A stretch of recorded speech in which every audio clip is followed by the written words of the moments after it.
जय हिंद, नमस्कार। मैं मोहन पाठक और आज चर्चा करेंगे हम क्लास 6 एनसीईआरटी के जरिए हम स्थानीय सरकार और प्रशासन की बात करेंगे। ये क्लास 6 पॉलिटी जो है आपका पुस्तक का नाम है सामाजिक एवं राजनीतिक जीवन, जिसके हमने पिछले 3 चैप्टर ऑलरेडी पढ़ चुके हैं। विविधता की समझ, विविधता एवं भेदभाव, सरकार क्या है। और आज इकाई 3 के अंतर्गत हम समझने वाले हैं स्थानीय सरकार और प्रशासन। स्थानीय सरकार क्या होती है, यानी कि जो स्थानीय जगहों पर यानी कि ग्राम समाज में जो सरकारें होती हैं उनकी चर्चा हम करने वाले हैं।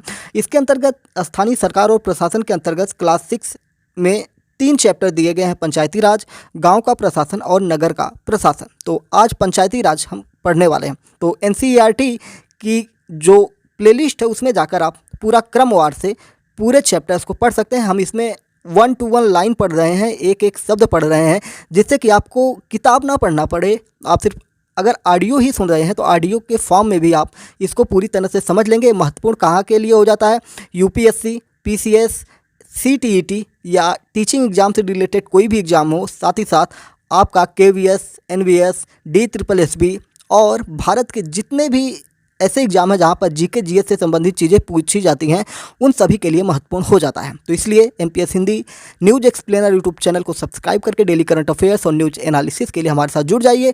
प्रधानमंत्री की सीरीज भी हम चला रहे हैं और प्रधानमंत्री की प्लेलिस्ट हमने बना दिया है। भारत के प्रधानमंत्री यानी कि prime minister of India, Bharat में अब तक 14 प्रधानमंत्री बने हुए हैं। उन 14 लोगों की 1947 से लेकर 2024 के बीच में जितने भी प्रधानमंत्री हैं सभी का डिटेल वहाँ पर एक्सप्लेनेशन है। तो चलिए आइए जानते हैं पंचायती राज के बारे में। लोग जब अपना प्रतिनिधि चुन लेते हैं तो उसके बाद क्या होता है? ग्रामीण क्षेत्रों में चुने गए प्रतिनिधियों द्वारा निर्णय कैसे लिए जाते हैं। यहाँ हम ग्राम सभा को देखेंगे, जिसमें लोग प्रत्यक्ष रूप से भाग लेते हैं और अपने प्रतिनिधियों से जवाब मांगते हैं।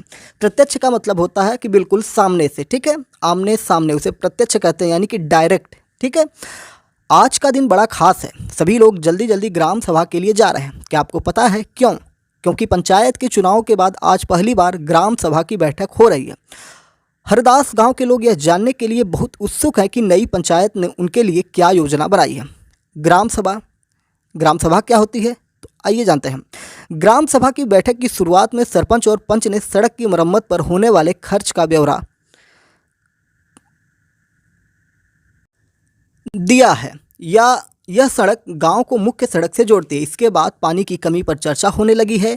गांव में रहने वाली तीजिया ने बोलना शुरू किया, ठीक है। तो ये एक तरह की पंचायत बैठी हुई है, ग्राम पंचायत बैठी हुई है और इसमें लोग अपनी अपनी समस्याओं पर चर्चा कर रहे हैं, जिसमें ग्राम पंचायत से जुड़ी समस्याएं हैं, सड़क है और भी चीज़ें हैं, पानी है, जो भी व्यवस्थाएं उन पर चर्चा हो रही है। यहाँ ब्रैकेट में फर्स्ट पेज पर आप देखेंगे कुछ लिखा हुआ, उसको थोड़ा सा हम बता दें। ग्राम सभा एक पंचायत के क्षेत्र में रहने वाले सभी वयस्कों की सभा होती है। वयस्क का मतलब जो युवा होते हैं, यानी कि 18 साल से ऊपर के जो होते हैं उन्हें हम वयस्क कहते हैं। और यही वयस्क लोग क्या आते हैं, वोट भी डालते हैं। तो क्या होता है, वयस्कों की एक सभा होती है ये, ठीक है। हो सकता है कि उसमें सिर्फ एक गांव हो या एक से ज़्यादा भी गांव हो सकते हैं, जैसा कि इस उदाहरण में दिया गया। कई राज्यों में हर गांव की ग्राम सभा की बैठक अलग अलग होती है। कोई भी व्यक्ति जिसकी उम्र 18 वर्ष या उससे ज़्यादा हो, जिसे वोट देने का अधिकार प्राप्त हो और जिसका नाम गांव की मतदाता सूची में हो, वह ग्राम सभा का सदस्य होता है। यानी कि जिस मतदाता सूची के जरिए ये निर्णय होता है कि आप मतदाता सूची में हैं और गाँव के रहने वाले हैं और आप वोट डालते हैं, तो आप उस ग्राम सभा के सदस्य हो जाते हैं, ठीक है।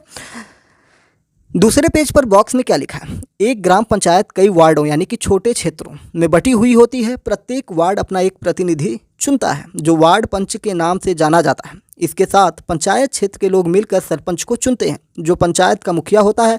वार्ड पंच और सरपंच मिलकर ग्राम पंचायत का गठन 5 साल के लिए करते हैं। ग्राम पंचायत का एक सचिव होता है, जो ग्राम सभा का भी सचिव होता है। सचिव का चुनाव नहीं होता, उसकी सरकार द्वारा नियुक्ति की जाती है। सचिव का काम है ग्राम सभा एवं ग्राम पंचायत की बैठक बुलाना, जो भी चर्चा एवं निर्णय हुए हैं उनका रिकॉर्ड रखना। यानी कि ग्राम पंचायत में चुनाव होता है, गांव के लोग मिलकर वोट करते हैं और एक ग्राम प्रधान यानी कि ग्राम पंचायत पंच का चुनाव करते हैं। साथ ही साथ इसके लिए, इसकी देखरेख के लिए, इनके संरक्षण के लिए, इनको एक तरह से पैसे देने के लिए, गांव में विकास योजनाओं को सुचारू रूप से आगे बढ़ाने के लिए एक सचिव की नियुक्ति होती है और ये नियुक्ति सरकार के द्वारा की जाती है। ये चुनाव से नहीं होता। यानी कि सचिव का काम है ग्राम सभा एवं ग्राम पंचायत की बैठक बुलाना और उस पर चर्चाएं करना और निर्माण में जो चीज़ें खर्च हुई हैं उनका रिकॉर्ड भी रखना। इसलिए आपको जब भी ज़रूरत पड़ती है तो आप ग्राम सचिव से शिकायत भी करते हैं ग्राम प्रधान का, और उससे अपने लिए योजनाओं की मांग भी करते हैं, ठीक है, अभी तक ये समझ में हो गई। ग्राम सभा क्या होती है ये भी बता देते हैं कि ग्राम सभा की बैठक में अब तक कौन सी समस्याओं पर चर्चा हो चुकी थी, उनके किस किस तरह के हल सुझाए गए हैं, इस पर चर्चा करना है। तो अभी हम इसको जानने वाले हैं कि किन किन चीज़ों पर चर्चा हुई है। ग्राम सभा क्या होती है, हमने बताया कि ग्राम सभा वो होती है जो वयस्क लोग होते हैं उनकी एक तरह से समिति होती है और वही ग्राम सभा के लिए कार्य करते हैं। जो वोट डालने का अधिकार होता है 18 साल से ऊपर के होते हैं। ठीक है, अब यहाँ पर हम चर्चा कर रहे थे, गांव की बैठक हुई थी जिसमें सड़क, गांव का मुख्य सड़क जो जोड़ता है और इसके बाद पानी की कमी पर चर्चा हो रही थी। गांव में रहने वाली तीजिया ने बोलना शुरू किया, हरदास गांव में पानी की कमी की समस्या बहुत बढ़ गई है। हैंडपंपों का पानी में ज़मीन में बहुत नीचे चला गया है, यानी कि जो ज़मीन के नीचे पानी होती है उसका सतह एक तरह से डाउन हो गया है। पानी हैंडपंपों के जरिए नहीं आता है। अमूमन आप देखे होंगे गर्मियों के दिनों में अक्सर ऐसा हो जाता है और साथ ही साथ नदियाँ, तालाब, पोखरे सब सूखने लगते हैं जिसकी वजह से ज़मीन का जलस्तर कम हो जाता है। तो पानी की समस्या हो गई है। मुश्किल से हैंडपंप में थोड़ा बहुत पानी आता है। औरतों को 3 किलोमीटर दूर सुरू नदी से पानी ले जाना पड़ता है, यानी कि ज़मीन में पानी की कमी हो जाने की वजह से इनको एक नदी है पास में, वहाँ से ये पानी लाना पड़ता है। अब आगे क्या हुआ, एक सदस्य ने सुझाव दिया कि सुरू नदी का पानी पाइप से लाकर गांव में एक बड़ी टंकी में भर लेते हैं और उससे पानी की आपूर्ति हो जाएगी। लेकिन दूसरों को लगा कि ये बहुत महंगा पड़ सकता है। उन्होंने कहा कि साल के लिए हैंडपंप और गहरे कर लेते हैं और कुओं को साफ कर लेते हैं। यानी कि एक व्यक्ति ने सुझाव दिया कि नदी में से पाइप लाते हैं और एक टंकी बनाते हैं, उस टंकी में पाइप डाल देते हैं, टंकी को भर लेंगे और उसी से गाँव में सप्लाई कर देंगे। लेकिन ये काफ़ी महंगा पड़ेगा क्योंकि टंकी बनानी होगी, नदी दूर है 3 किलोमीटर, वहाँ से पाइप लानी पड़ेगी। लेकिन इसके सुझाव के लिए लोगों ने कहा कि जो पुराने कुएं हैं उनको सफाई कर लेते हैं, हैंडपंप की जो बोरिंग है उसको और अंदर ले जाते हैं। इस पर तीजिया ने क्या कहा, इतने से तो काम नहीं चलेगा, हमें कुछ पक्की व्यवस्था करनी पड़ेगी, यानी कि जुगाड़ नहीं करना है, हमें परमानेंट व्यवस्था करना है। क्योंकि हर साल पानी का स्तर नीचे ही गिरता जा रहा है। जितना पानी ज़मीन से रिस के जाता है हम उससे ज़्यादा उपयोग करते हैं, यानी कि पानी का उपयोग ज़्यादा हो रहा है और ज़मीन के अंदर पानी कम है। ग्राम सभा के एक दूसरे सदस्य अनवर ने तब सबको बताया कि उसने महाराष्ट्र के एक गांव में पानी संरक्षण के नए तरीके देखे। यानी कि पानी का संरक्षण का मतलब हो गया पानी को बचाना, यानी कि दुरुपयोग करने से बचाना, या जो पानी ज़मीन पर चला जाता है उसको किस प्रकार से यूज में लिया जाए भविष्य के लिए। ग्राम सभा के एक सदस्य अनवर ने तब सबको बताया कि उसने महाराष्ट्र के एक गाँव में पानी संरक्षण के नए तरीके देखे हैं। वह उस गाँव में अपने भाई से मिलने गया था। उसको जल संवर्धन विकास कार्यक्रम यानी कि वाटर शेड कहते हैं, उसने सुना था कि सरकार ने इसके लिए पैसे भी दिया था। उसके भाई के गांव में लोगों ने पेड़ लगाए थे, नालों पर चेक डैम यानी छोटे छोटे बांध बनाए थे एवं टंकियां बनाई थी। सबको अनवर का यह विचार बड़ा अच्छा लगा और सबने ग्राम पंचायत को इसके बारे में पता करने की बात कही कि इसके बारे में जानकारी निकाली जाए। ग्राम सभा में चर्चा के लिए अलग अलग मुद्दा था। गरीबी रेखा के नीचे आने वाले लोगों की सूची पर स्वीकृति लेना, यानी कि जो लोग गरीब थे उस गरीबी रेखा जो है, जो उसकी प्रोग्रामिंग है, उससे नीचे जितने लोग हैं उनके बारे में जानकारी लेना। और इससे क्या होगा कि उनके लिए जो योजनाएं हैं उसको लाया जा सकता है। जैसे ही सूची में दर्ज नाम पढ़ने शुरू किए गए, लोगों के बीच खुसुर फुसुर होने लगे। यानी कि बहुत सारे ऐसे लोग होंगे जिनके पास पैसा है, ज़मीन है, गरीब नहीं है, लेकिन वो लोग कहीं ना कहीं गलत तरीके से अपना नाम गरीबी रेखा के नीचे करवा लिए हैं जिससे सरकारी योजनाओं का लाभ मिल सके, और इसीलिए शायद खुसुर फुसुर होने लगी। नटवर ने हाल ही में तो एक रंगीन टेलीविज़न खरीदा था, यानी कि पैसा है और टेलीविज़न खरीदा गया था, रंगीन टेलीविज़न यानी कि टीवी। और उसके बेटे ने एक नई मोटरसाइकिल भी भेजी है। वह गरीबी रेखा के नीचे कैसे हो सकता है? सूरजमल ने अपने पास बैठे आदमी से धीरे से कहा। यानी कि चुगली होनी शुरू हो गई कि ये गलत तरीके से जो है इसमें अपना नाम डलवाया है, वह गरीबी रेखा के नीचे नहीं आ सकता। सरोज ने सुखी बाई से कहा, बिरजू का नाम इस सूची में कैसे आ गया? उसके पास तो इतनी ज़मीन है, इस सूची में तो सिर्फ गरीब लोग होने चाहिए। ओम प्रकाश एक मजदूर है, उसके पास बिल्कुल ज़मीन नहीं है, वह मुश्किल से अपना गुजारा चला पाता है, पर उसका नाम इस सूची में नहीं है। सुखी बाई ने कहा, तुम्हें तो पता ही है कि नटवर और बिरजू अमीर चंद के दोस्त हैं। अब अमीर चंद को कौन कुछ कहने वाला है या बोल सकता है? अमीर चंद पहले गाँव का जमींदार था और अब भी बहुत सारी ज़मीन का मालिक है, लेकिन हमें ओम प्रकाश का नाम तो सूची में डलवाना ही चाहिए। ठीक है, इस बात की चर्चा हम अभी आगे करेंगे, लेकिन यहाँ पर बॉक्स में कुछ चीज़ें लिखी हैं। बॉक्स में लिखा है कि ग्राम पंचायत पूरे गांव में के हित में निष्पक्ष रूप से काम कर सके, इसमें ग्राम सभा की महत्वपूर्ण भूमिका होती है। ग्राम सभा की बैठक में ग्राम पंचायत अपनी योजनाएं लोगों के सामने रखती है। ग्राम पंचायत या ग्राम सभा पंचायत को मनमाने ढंग से काम करने से रोक सकती है। साथ ही पैसों का दुरुपयोग एवं कोई गलत काम न हो, इसकी निगरानी भी करती है। इस तरह से ग्राम सभा चुने हुए प्रतिनिधियों पर नज़र रखने और लोगों के प्रति उन्हें जिम्मेदार एवं जवाबदेह बनाने में बहुत महत्वपूर्ण भूमिका निभाती है। यानी कि ग्राम पंचायत जो होती है, ये पूरे गांव में निष्पक्ष रूप से काम करने के लिए ग्राम सभा द्वारा एक तरह से निगरानी की जाती है। जो भी ग्राम सभा के सदस्य होते हैं, ये लोग इस पर नज़र बनाए रखते हैं कि गलत काम नहीं तो हो रहा है, और अगर गलत काम हो रहा तो इसकी शिकायत भी इन लोगों के द्वारा की जाती है। ठीक है, आइए चलिए आगे देखते हैं कि जब खुसुर फुसुर होने लगी और सभी के नामों की सूचियों में जब नाम गिने जाने लगे, तो इस प्रकार से लोगों ने अपने बीच में बातें करने लगी कि इनका नाम कैसे इसमें आ गया, इनके पास तो ज़मीन है, इनके पास पैसा है। सरपंच ने देखा कि लोगों के बीच खुसर फुसर हो रही थी। उन्होंने पूछा कि अगर किसी को कुछ कहना हो तो कहे। सरोज ने सूरजमल को उकसाने की कोशिश की कि वह नटवर और बिरजू के बारे में पूछे, लेकिन सूरजमल चुपचाप बैठा रहा। अमीर चंद ग्राम सभा में बैठा सब पर निगाहें रखे हुए था। सरोज ने उठकर कहा कि ओम प्रकाश का नाम सूची में होना चाहिए। दूसरे लोगों ने भी माना कि ओम प्रकाश का परिवार बहुत गरीब है। आप देख रहे हैं कि गरीब होने के बावजूद भी उसका नाम नहीं है, लेकिन जो अमीर हैं उनका नाम है, यानी कि जिसको लाभ मिलना चाहिए उसको लाभ नहीं मिल रहा था। इस पर सरपंच ने पूछा कि उसका नाम सूची में क्यों नहीं था। जिस व्यक्ति ने गरीबी रेखा के नीचे अपने आने वाले परिवारों का सर्वेक्षण किया था, उसने बताया, मैं ओम प्रकाश के घर कई बार गया, पर हर बार वहाँ ताला लगा हुआ था। वह शायद कहीं काम ढूंढने के लिए गया होता। सरपंच ने कहा कि ओम प्रकाश की पारिवारिक आय देखी जाएगी, और अगर वह सरकार द्वारा तय की गई राशि से कम है तो उसका नाम भी सूची में शामिल कर लिया जाएगा। यहाँ अंडरलाइन में 2 चीज़ें लिखी हैं, इनको हम पढ़ते हैं। ग्राम सभा में गरीबी रेखा के नीचे आने वाले परिवारों की जो सूची निर्धारित हो रही थी, क्या उसमें कोई गड़बड़ी थी? यदि हाँ, तो वह गड़बड़ी क्या थी? अभी हमने बताया कि उसमें कुछ लोग ऐसे थे जिनके पास मोटरसाइकिल थी, ज़मीन था, फिर भी उनका नाम उस गरीबी रेखा के नीचे वाले लिस्ट में था। सरोज ने सूरज से बोलने के लिए कहा, फिर भी वह चुप क्यों रहा? क्योंकि उसको पता था कि अगर वो बोलेगा तो बाद में वो लोग उसे परेशान करेंगे जो उस गरीबी रेखा में गलत तरीके से आ चुके हैं, तो इसलिए वो चुप रहना ही सही समझा। क्या आपने ऐसी अन्य घटनाएं देखी हैं जहां लोग अपने लिए ही बोल नहीं पाते? आपके अनुसार ऐसा क्यों होता है? इंसान को बोलने से कौन सी चीज़ रोकती है? डर रोकती है। उनको लगता है कि हम किसी के खिलाफ बोलेंगे तो हमारे ऊपर ये लोग कार्रवाई करेंगे, हमें परेशान करेंगे। और आपने देखा होगा कि हर गांव में ऐसे लोग होते हैं जो गलत तरीके से राशन उठाते हैं। उनके घर पर बड़े बड़े पक्के मकान होते हैं, बड़ी बड़ी गाड़ियां होती हैं, लेकिन फिर भी वो गलत तरीके से वो लोग सरकारी योजनाओं का लाभ उठाते रहते हैं, और फिर भी कोई चाह कर भी उनके खिलाफ नहीं बोल पाता है।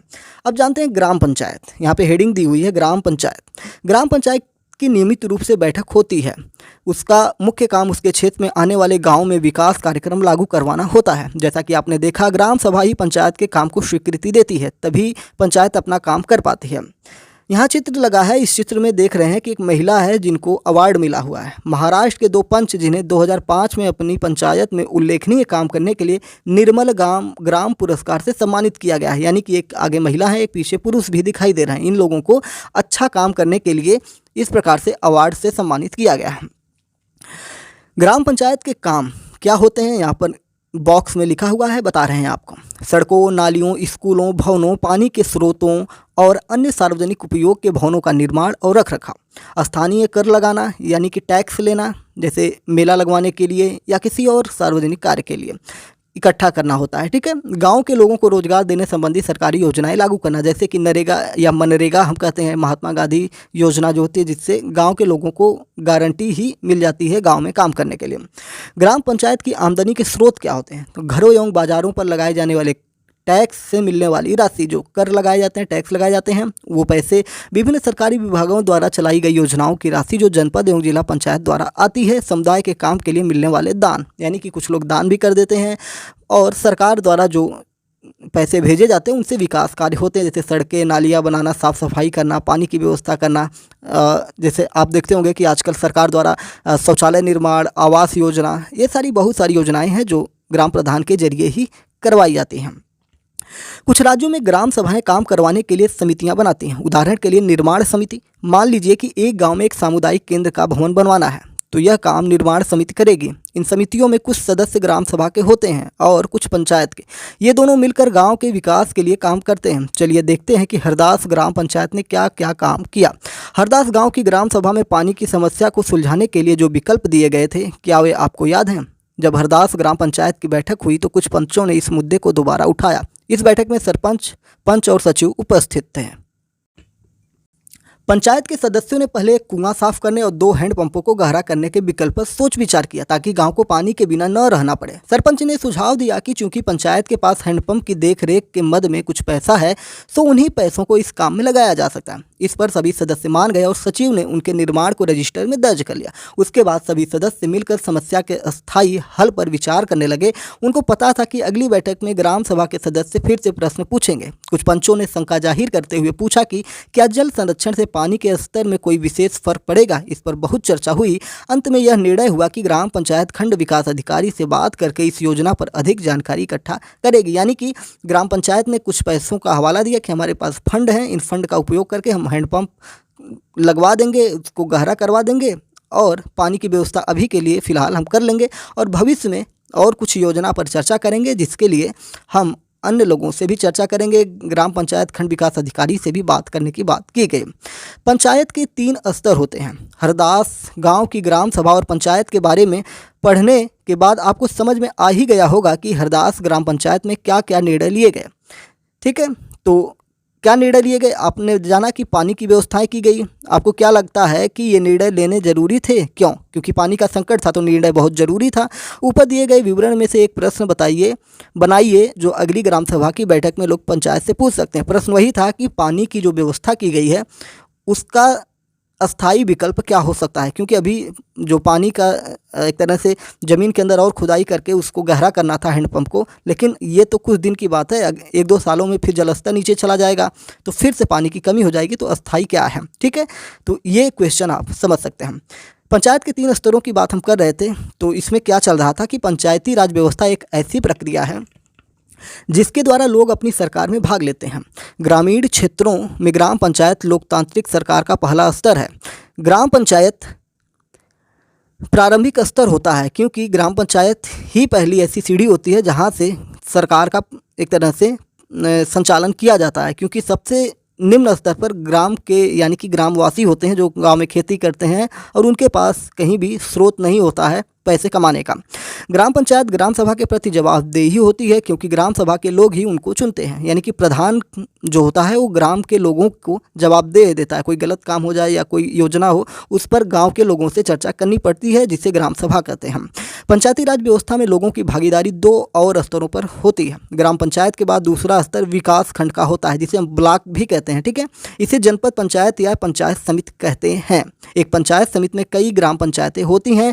पंचायत समिति के ऊपर जिला पंचायत या जिला परिषद होती है। यह तीसरा स्तर होता है। जिला परिषद एक जिले के स्तर पर विकास की योजनाएं बनाती हैं। पंचायत समिति की मदद से जिला परिषद सभी पंचायतों में आवंटित राशि के वितरण की व्यवस्था करती है। यानी कि ग्राम पंचायत, फिर उसके बाद विकास खंड, फिर उसके बाद जिला पंचायत, यानी कि ग्राम पंचायत, क्षेत्र पंचायत और जिला पंचायत, ये 3 प्रकार की पंचायतें होती हैं।